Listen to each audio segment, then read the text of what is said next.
अस्सलाम वालेकुम गाइस, आप देख रहे हैं मेरा चैनल पी के लैब स्टडी। लास्ट टाइम हमने पढ़ा था pancytopenia, causes of pancytopenia, diagnostic and treatment.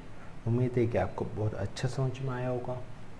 आज हम शुरू करने वाले हैं अपना एक नया टॉपिक, जो कि बहुत ही ज़्यादा एक फेमस जो है वो डिज़ीज़ है, टाइफॉइड।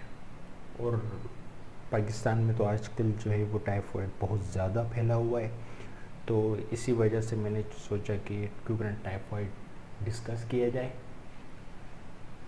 आज हम पढ़ेंगे टाइफॉइड होता क्या है, टाइफॉइड क्यों होता है, किस तरह होता है, और जो है कॉजेज़ क्या होती हैं, सिम्टम्स क्या हैं, टेस्ट कौन से करवाने पड़ते हैं हमारे को टाइफॉइड करवाने के लिए, टाइफॉइड चेक करने के लिए कि हमें टाइफॉइड है या नहीं। और आज कुछ फैक्ट्स भी लेकर आया हूँ मैं, जो कि हम डिस्कस करेंगे। ठीक है, चलें तो शुरू करते हैं अपना टॉपिक, टाइफॉइड। अच्छा, टाइफॉइड होता क्या है?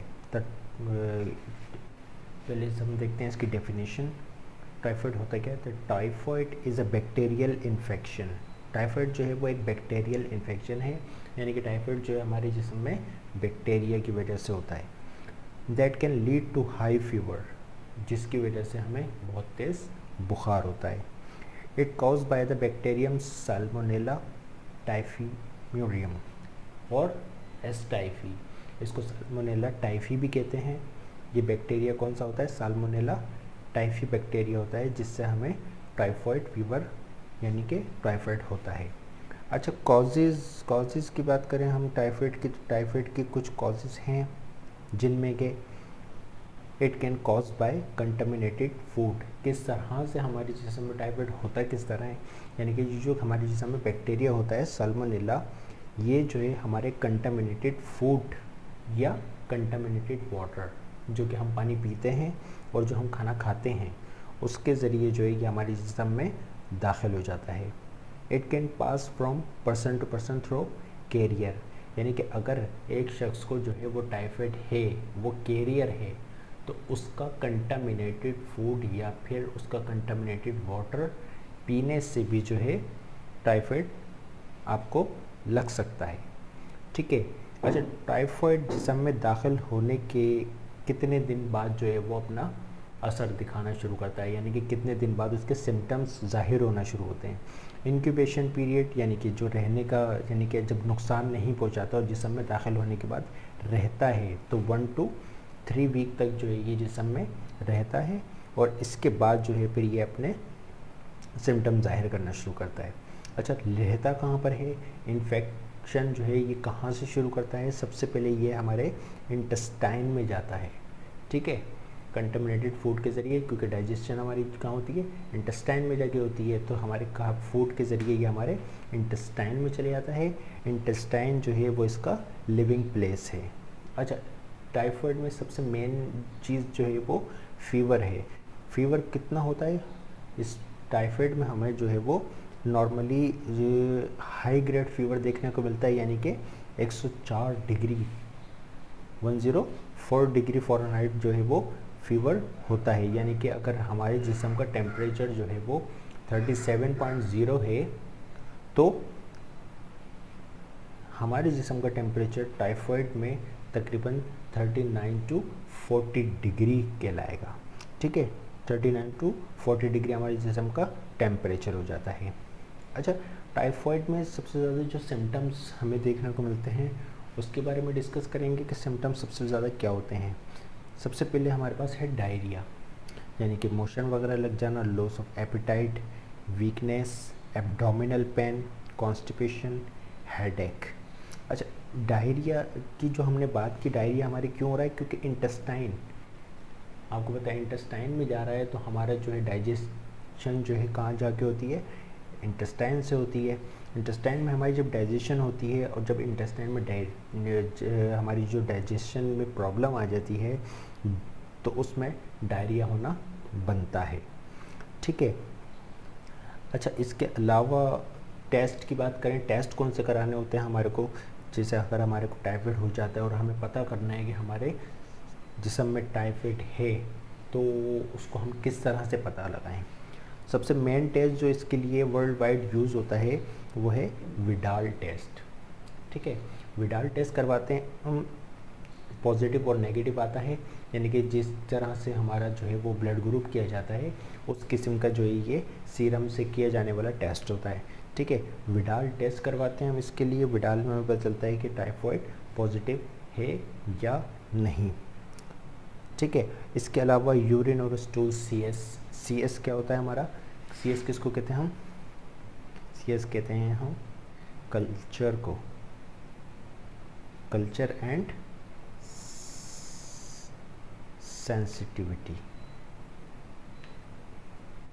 यानी कि स्टूल और यूरिन CS जब हम करवाते हैं तो उसमें भी हमें जो है वो साल्मोनेला टाइफी के शवाहिद मिल जाते हैं। हमारी यूरिन में माइक्रोस्कोपिकली हमें जो है वो साल्मोनेला टाइफी या फिर ग्रोथ के ज़रिए जो है वो साल्मोनेला टाइफी जो हमारी जिस्म में हमें देखने को मिलता है। इसके अलावा बोन मैरो, अच्छा बोन मैरो जो है वो क्यों करवाते हैं, बोन मैरो में किस तरह से जो है ये हमें नज़र आता है।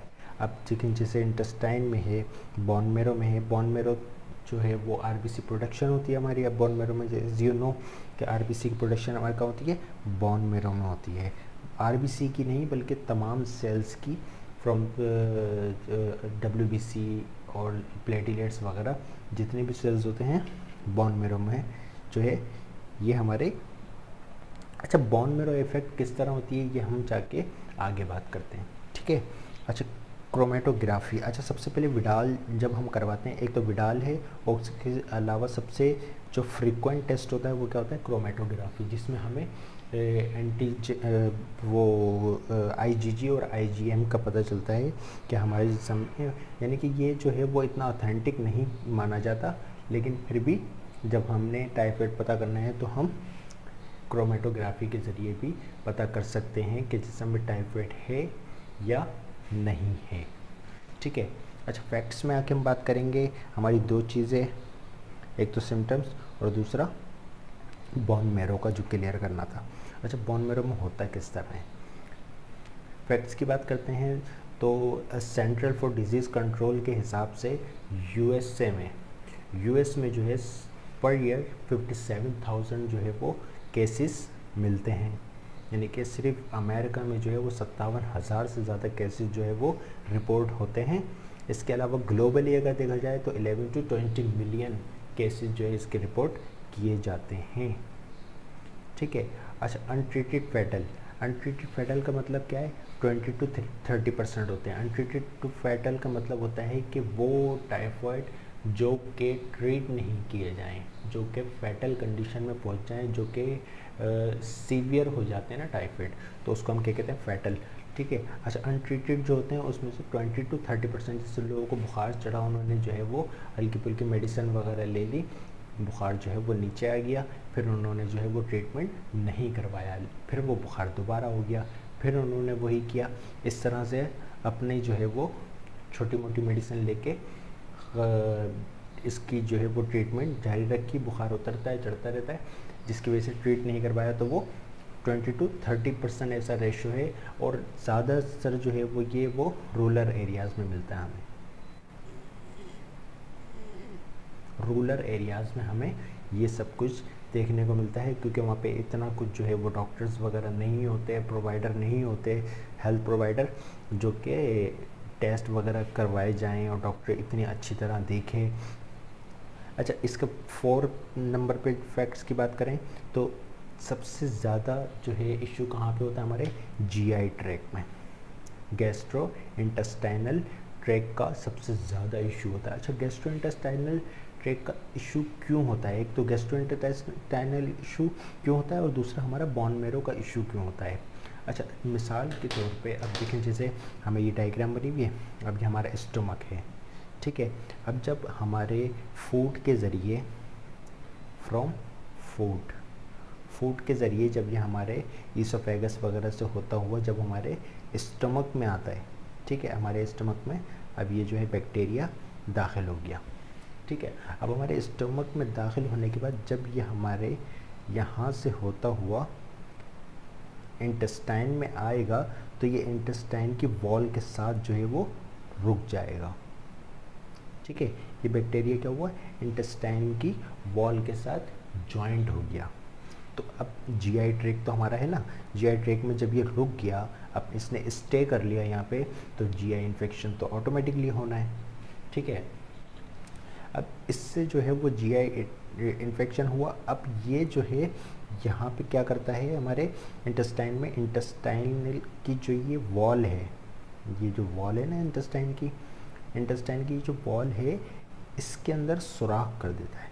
ठीक है, क्या कर देता है, इसके अंदर सुराख कर देता है, होल बनाता है, और यहाँ से निकल के जो हमारी ये वेन है जिसमें हमारा ब्लड फ्लो हो रहा है। ठीक है, जिसके अंदर हमारा ब्लड फ्लो हो रहा है, ये यहाँ से निकल के जो है हमारे ब्लड में शामिल हो जाता है।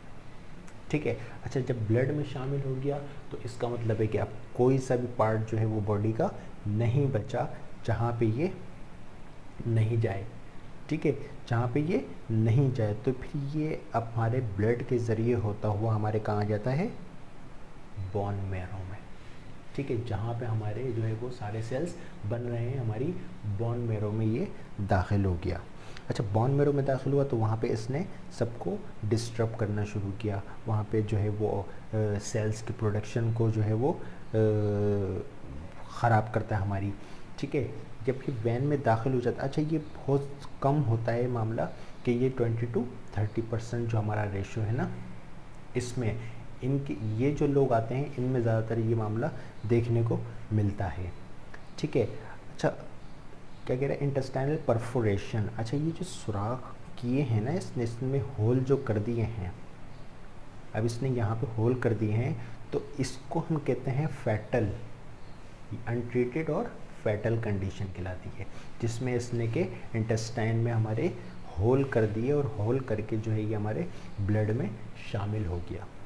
ठीक है, अब जब ये ब्लड में शामिल हो गया, परफोरेशन किसको कहते हैं, होल करके इंटेस्टाइन से ब्लड में शामिल होने को, जब ये जो होल हैं इनको हम क्या कहते हैं, परफोरेशन कर दिया हमारे जिस्म में, यानी कि होल करके जब ये बाहर आया तो इसको हम क्या कहेंगे, ये परफोरेशन कर दी, और ये जो एक फैटल और अनट्रीटेड कंडीशन कहलाएगी।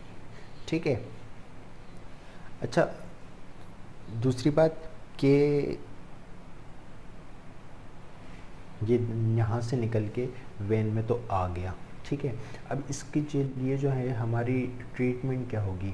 अच्छा, इसकी जो है वो आपको पता है कि आप जैसे ट्रीटमेंट में हमारे जो है वो डॉक्टर्स हमें ज़्यादातर जो है वो एंटीबायोटिक सजेस्ट करते हैं। ठीक है, एंटीबायोटिक वगैरह, और इसके अलावा इसकी कुछ वैक्सीन्स भी आती हैं जो कि टाइफाइड के लिए दी जाती हैं। ठीक है, ये तो हो गया इसके ट्रीटमेंट की बात। दूसरा, जब ये परफोरेशन कर लेता है और ये जब फैटल कंडीशन हो जाती है इसकी, तो ये फैटल कंडीशन इतनी ख़राब भी हो सकती है कि ये डेथ कॉज कर दें, डेथ कॉज भी कर सकती है। फैटल कंडीशन क्या है, ये डेथ का भी कॉज हो सकती है, क्योंकि तबीयत जब ज़्यादा ख़राब हो जाएगी, हमारे जो है इंटेस्टाइन में होल हो जाएंगे। अच्छा, सिर्फ यहाँ जैसे मैंने ऊपर बनाया ना, ये सिर्फ यहाँ नहीं हो रहे, ये नीचे भी हो रहे हैं, यहाँ भी हो रहे हैं, यहाँ भी हो रहे हैं, पूरे इंटेस्टाइन में क्या कर रहा है, ये होल कर रहा है। जब आप इसको जो है वो 4 से 6 महीने ट्रीट नहीं करवाते तो ये हमारी पूरी जो है इसको एक नेट बना देता है, इसको बिल्कुल छन्नी कर देता है।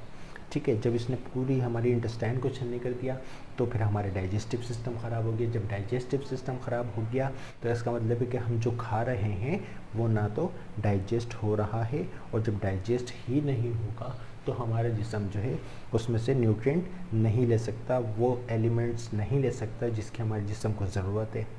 ठीक है, तो बेहतर यही है कि जब भी हमें कोई फीवर वगैरह हो तो हम उसके लिए टाइफाइड, मलेरिया वगैरह जो है वो अच्छी तरह से किसी अच्छे डॉक्टर को दिखा के चेक करवाएं, ताकि इस कंडीशन से जो है वो बचा जा सके। ठीक है, ये तो हो गया ऑल अबाउट टाइफाइड। उम्मीद है कि आपको बहुत अच्छी तरीके से समझ में आया होगा। इंशाल्लाह कल फिर हाजिर होंगे एक नए टॉपिक के साथ।